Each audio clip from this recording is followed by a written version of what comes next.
रात के 3:17 पर मेरे फ़ोन पर एक नोटिफिकेशन आया, मोशन डिटेक्टेड। मेरे घर के सीसीटीवी कैमरे ने किसी को रिकॉर्ड किया था, लेकिन उस वक्त मैं घर में अकेला था। जब मैंने कैमरा खोला तो लिविंग रूम में कोई खड़ा था और वो आदमी बिल्कुल मेरी तरह दिख रहा था। लेकिन असली डर तब शुरू हुआ जब मुझे एहसास हुआ कि वो आदमी मेरे पीछे खड़ा है। The Phantom's Tale presented.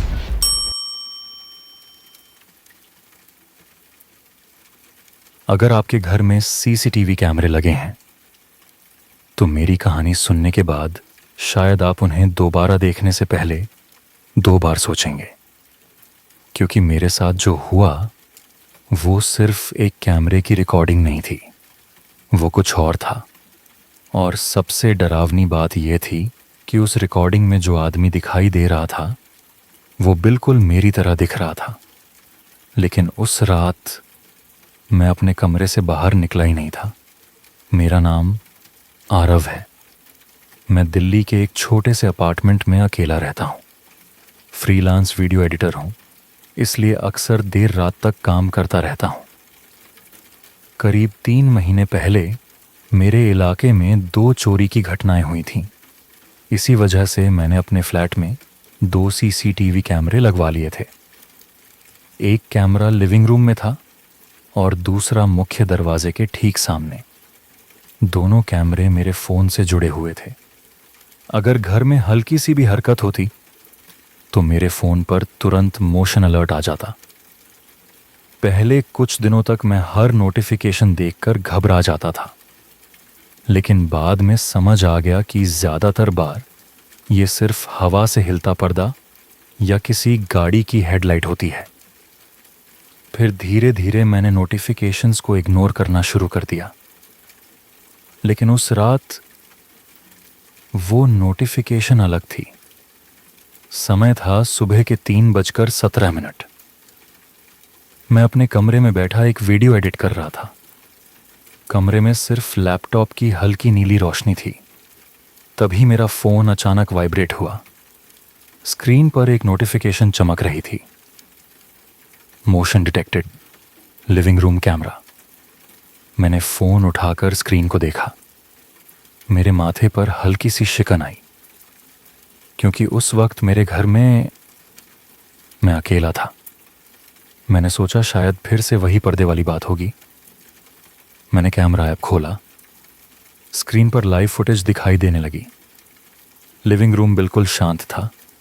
Sofa, table, दीवार पर लगी घड़ी, सब कुछ बिल्कुल सामान्य। मैंने राहत की सांस ली। शायद ग्लिच होगा, मैंने खुद से कहा। मैं फ़ोन वापस रखने ही वाला था कि अचानक लिविंग रूम के बाएं कोने में हल्की सी हरकत हुई। मैंने स्क्रीन को ध्यान से देखा। वहां कोई खड़ा था, एक आदमी, लेकिन वो पूरी तरह अंधेरे में था। उसका चेहरा साफ दिखाई नहीं दे रहा था। मेरी धड़कन अचानक तेज हो गई। मैं कुर्सी से उठकर दरवाजे की तरफ देखने लगा। मेरे कमरे का दरवाज़ा थोड़ा सा खुला हुआ था। उसके बाहर सीधा लिविंग रूम आता था, लेकिन बाहर मुझे कोई नहीं दिखा।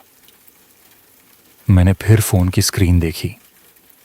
वो आदमी अभी भी कैमरे के फ्रेम में खड़ा था, और सबसे अजीब बात, वो हिल भी नहीं रहा था, बस खड़ा था, जैसे किसी चीज़ का इंतज़ार कर रहा हो। मेरे गले में सूखापन महसूस होने लगा। मैंने धीरे से अपने कमरे का दरवाज़ा थोड़ा और खोला। लिविंग रूम में हल्की पीली लाइट जल रही थी। कमरा खाली था, पूरी तरह खाली। लेकिन फ़ोन की स्क्रीन पर वो आदमी अभी भी वहीं खड़ा था। अब मेरी सांसें तेज़ होने लगी थीं। मैंने कैमरे की रिकॉर्डिंग रिवाइंड की। वीडियो कुछ सेकंड पीछे चला गया, और तभी मैंने कुछ ऐसा देखा जिससे मेरी रीढ़ में ठंडक दौड़ गई। वीडियो में जो आदमी खड़ा था उसने धीरे धीरे अपना सिर उठाया और सीधे कैमरे की तरफ देखने लगा। उसका चेहरा अब साफ दिखाई दे रहा था और वो चेहरा मेरा था। मेरे हाथ से फोन लगभग गिर गया। मैंने स्क्रीन को फिर से देखा। वो आदमी बिल्कुल मेरी तरह दिख रहा था। एक एक फीचर, वही बाल, वही चेहरा, वही टी शर्ट, जैसे कोई आईना हो। लेकिन मैं तो अपने कमरे में खड़ा था। फिर वो कौन था? मेरे दिमाग में हजारों सवाल घूम रहे थे। क्या कोई प्रैंक कर रहा है? क्या कोई मेरे घर में घुस आया है? या फिर क्या ये कैमरे का ग्लिच है? मैंने हिम्मत जुटाई और कमरे से बाहर कदम रखा। लिविंग रूम में आया। चारों तरफ देखा, कोई नहीं। मैंने फिर फोन की स्क्रीन देखी। अब कैमरे में लिविंग रूम खाली था। वो आदमी गायब हो चुका था। मैंने लंबी सांस ली। बस हेलुसिनेशन होगी, मैंने खुद को समझाया। शायद मैं ज्यादा थक गया था। लेकिन तभी मेरे फोन पर एक और नोटिफिकेशन आई। इस बार front door camera, motion detected. मेरी धड़कन फिर तेज हो गई। मैंने तुरंत कैमरा खोला। स्क्रीन पर मुख्य दरवाजे का लाइव फुटेज दिख रहा था। दरवाजा बंद था, सब कुछ शांत। लेकिन अचानक दरवाजे के ठीक सामने कोई खड़ा दिखाई दिया और वो फिर से वही आदमी था। वही चेहरा, वही कपड़े, वही मैं। वो धीरे धीरे दरवाजे के बिल्कुल करीब आ गया। फिर उसने कैमरे की तरफ देखा। उसकी आंखें बिल्कुल खाली थीं, जैसे उनमें कोई भावना ही ना हो। फिर उसने बहुत धीरे अपना हाथ उठाया और दरवाजे पर खटखटाया। मैंने असली दरवाजे की तरफ देखा। कमरा बिल्कुल शांत था, कोई आवाज नहीं। लेकिन फोन की स्क्रीन पर वो आदमी लगातार दरवाजा खटखटा रहा था। मेरी सांस अटक गई। अगर वो बाहर है तो आवाज क्यों नहीं आ रही? और अगर वो बाहर नहीं है तो कैमरे में कौन है? मैंने डरते डरते दरवाजे की तरफ कदम बढ़ाया। फोन अभी भी मेरे हाथ में था। स्क्रीन पर वो आदमी खड़ा था और वो अब सीधे कैमरे में देख रहा था, जैसे उसे पता हो कि मैं उसे देख रहा हूं। फिर उसने अचानक मुस्कुराया, एक अजीब ठंडी मुस्कान, और उसके होंठ धीरे धीरे हिले, जैसे वो कुछ कह रहा हो। मैंने वीडियो को जूम किया और तभी मेरे पूरे शरीर में सिहरन दौड़ गई, क्योंकि उसके होंठ जो शब्द बना रहे थे वो थे, दरवाजा खोलो। लेकिन उसी पल अचानक लिविंग रूम के कैमरे की नोटिफिकेशन फिर से आई। मैंने कांपते हाथों से ऐप खोला और जो मैंने स्क्रीन पर देखा उसने मेरे पैरों से जमीन खींच ली। लिविंग रूम के कैमरे में कोई खड़ा था और वो आदमी मेरे पीछे खड़ा था, बिल्कुल मेरे पीछे। और तभी मुझे एहसास हुआ, शायद वो दरवाजे के बाहर नहीं था, वो तो पहले से ही मेरे घर के अंदर था। मेरे हाथ कांपने लगे। फोन की स्क्रीन पर लिविंग रूम का कैमरा खुला हुआ था और उसमें साफ दिखाई दे रहा था कोई मेरे पीछे खड़ा था। धीरे धीरे मैंने अपनी गर्दन घुमाने की कोशिश की, लेकिन डर ने जैसे मेरी गर्दन जकड़ ली थी। मैं कुछ सेकंड तक वहीं खड़ा रहा। मेरी सांसें इतनी तेज हो चुकी थीं कि मुझे लग रहा था वो आवाज कैमरे तक भी पहुंच रही होगी। मैंने हिम्मत करके अचानक पीछे मुड़कर देखा। कमरा खाली था, पूरी तरह खाली। लेकिन फोन की स्क्रीन पर वो आदमी अभी भी मेरे पीछे खड़ा था। मेरे शरीर में सिहरन दौड़ गई। अब मुझे साफ समझ आ रहा था, ये कोई ग्लिच नहीं था, ये कोई मजाक नहीं था। और सबसे डरावनी बात, वो चीज कैमरे में दिखाई दे रही थी, लेकिन असल दुनिया में नहीं। मैं धीरे धीरे सोफे की तरफ बढ़ा। फोन अभी भी मेरे हाथ में था। स्क्रीन पर वो आदमी मेरी हर हरकत को देख रहा था, जैसे वो मेरी नकल कर रहा हो। मैंने एक कदम आगे बढ़ाया, स्क्रीन पर वो भी एक कदम बढ़ा। लेकिन फर्क ये था, वो हमेशा एक सेकंड पीछे चल रहा था, जैसे वो मेरी हर हरकत को दोहरा रहा हो। मेरी रीढ़ में ठंडक उतर गई। क्या ये मेरा ही कोई दूसरा रूप था? मैंने जल्दी से कैमरे की पुरानी रिकॉर्डिंग खोलने का फैसला किया। अगर ये कोई प्रैंक है तो रिकॉर्डिंग में ज़रूर कुछ दिखेगा। मैंने फुटेज को 2 घंटे पीछे कर दिया। स्क्रीन पर टाइम दिख रहा था, 1:14। मैं उस वक्त अपने कमरे में काम कर रहा था। वीडियो में लिविंग रूम बिल्कुल खाली था। फिर अचानक कमरे के बीचों बीच वो आदमी प्रकट हो गया। बस अचानक, जैसे किसी ने उसे वहां प्रकट कर दिया हो। कोई दरवाजा नहीं खुला, कोई खिड़की नहीं, वो बस वहां खड़ा था। मैंने वीडियो को और ध्यान से देखा। वो आदमी धीरे धीरे कमरे में घूम रहा था, हर चीज को देख रहा था।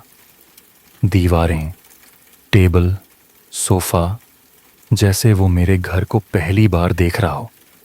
फिर अचानक वो कैमरे के बिल्कुल पास आ गया, इतना पास कि उसका चेहरा पूरी स्क्रीन भर गया।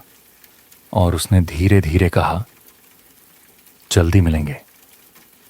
मेरे पूरे शरीर में झुरझुरी दौड़ गई। मैंने घड़ी देखी, समय था 3:29। कमरा बिल्कुल शांत था, लेकिन अंदर कहीं एक अजीब सा एहसास हो रहा था, जैसे कोई मुझे देख रहा हो। मैंने फोन की स्क्रीन फिर देखी। लिविंग रूम कैमरा अभी भी चालू था और वो आदमी अभी भी मेरे पीछे खड़ा था, लेकिन अब वो मुस्कुरा रहा था। मैंने हिम्मत करके बोलने की कोशिश की, तू कौन है? मेरी आवाज कांप रही थी। फोन की स्क्रीन पर वो आदमी धीरे धीरे सिर झुकाने लगा। फिर उसके होंठ हिले और उसने वही आवाज निकाली जो मेरी थी, मैं तुम हूं। मेरे दिल की धड़कन जैसे रुक गई। मैंने तुरंत कैमरे की दूसरी रिकॉर्डिंग खोल दी, इस बार फ्रंट डोर कैमरा। वीडियो में वो आदमी दरवाजे के सामने खड़ा था। वो धीरे धीरे दरवाजे की तरफ झुक रहा था और फिर उसने दरवाजा खोल दिया। लेकिन असलियत में मेरा दरवाजा अभी भी बंद था, लॉक भी लगा हुआ था। लेकिन फोन की स्क्रीन पर वो आदमी अंदर आ चुका था। अब मेरे दिमाग में एक ख्याल आया, क्या होगा अगर ये रिकॉर्डिंग भविष्य की हो? मैंने जल्दी से टाइम स्टैम्प देखा और मेरे हाथ से फोन लगभग छूट गया, क्योंकि रिकॉर्डिंग का समय था 4:12। लेकिन अभी घड़ी में सिर्फ 3:32 हो रहे थे। मतलब कैमरा मुझे भविष्य दिखा रहा था। मेरी सांसें तेज हो गईं। मैंने वीडियो को आगे चलाया। अब रिकॉर्डिंग में वो आदमी घर के अंदर घूम रहा था। फिर वो धीरे धीरे मेरे कमरे की तरफ आने लगा। मेरे कमरे की तरफ, यानी जहां मैं खड़ा था। मैंने वीडियो रोक दिया। मेरे माथे पर पसीना आ चुका था। अगर ये भविष्य है तो कुछ ही मिनटों में वो यहां आने वाला है। मैंने फोन को कसकर पकड़ा, फिर धीरे धीरे वीडियो को आगे बढ़ाया। अब टाइम था 4:16। वीडियो में वो आदमी मेरे कमरे के दरवाजे के सामने खड़ा था और फिर उसने दरवाज़ा खोला। वीडियो में जो दिखा उसे देखकर मेरी सांस रुक गई। कमरे के अंदर मैं खड़ा था, फोन हाथ में लिए, ठीक वैसे ही जैसे अभी खड़ा था। और फिर वीडियो में वो आदमी धीरे धीरे मेरे पास आया और मेरे कंधे पर हाथ रख दिया। उसके बाद स्क्रीन अचानक काली हो गई। कमरे में अचानक सन्नाटा छा गया। मैंने घड़ी देखी, 3:58। मतलब मेरे पास सिर्फ 14 मिनट थे। अचानक लिविंग रूम से हल्की सी आवाज आई, कदमों की आवाज, धीरे धीरे चलने की। मेरे दिल की धड़कन तेज हो गई। मैंने दरवाजे की तरफ देखा। दरवाजे के नीचे से हल्की सी छाया दिखाई दे रही थी। कोई बाहर खड़ा था। मैंने अपने फोन में कैमरा ऐप देखा। लिविंग रूम कैमरे में वो आदमी दिखाई दे रहा था। वो धीरे धीरे मेरे कमरे की तरफ बढ़ रहा था, ठीक वैसे ही जैसे रिकॉर्डिंग में दिखा था। फिर अचानक कमरे का दरवाजा धीरे धीरे खुलने लगा। मैं पीछे हट गया। दरवाजा पूरी तरह खुला और सामने वो खड़ा था, मेरे जैसा, एकदम मेरे जैसा। उसकी आंखें बिल्कुल खाली थीं, लेकिन उसके चेहरे पर वही ठंडी मुस्कान थी। वो धीरे धीरे मेरे पास आया। मैं पीछे हटने लगा, लेकिन पीछे दीवार थी। अब मैं भाग नहीं सकता था। वो मेरे बिल्कुल सामने आकर रुक गया। फिर उसने धीरे से कहा, अब तुम्हारी बारी है। मेरी सांस अटक गई। किस चीज की? मैंने कांपते हुए पूछा। वो मुस्कुराया। फिर उसने फोन की तरफ इशारा किया। मैंने फोन की स्क्रीन देखी। लिविंग रूम कैमरा अभी भी चालू था, लेकिन इस बार कैमरे में जो आदमी दिखाई दे रहा था वो असली वाला मैं था, और मैं स्क्रीन के अंदर खड़ा था। मेरे हाथ से फोन गिर गया और तभी उस आदमी ने मेरे कंधे पर हाथ रखा, ठीक वैसे ही जैसे भविष्य वाली रिकॉर्डिंग में हुआ था। उसने धीरे से कहा, अब तुम कैमरे के अंदर रहोगे। और उसी पल मुझे एहसास हुआ, हर रात जब कोई अपने सीसीटीवी कैमरे की रिकॉर्डिंग देखता है तो शायद वो अकेला नहीं देख रहा होता, क्योंकि स्क्रीन के दूसरी तरफ कोई उसे देख रहा होता है।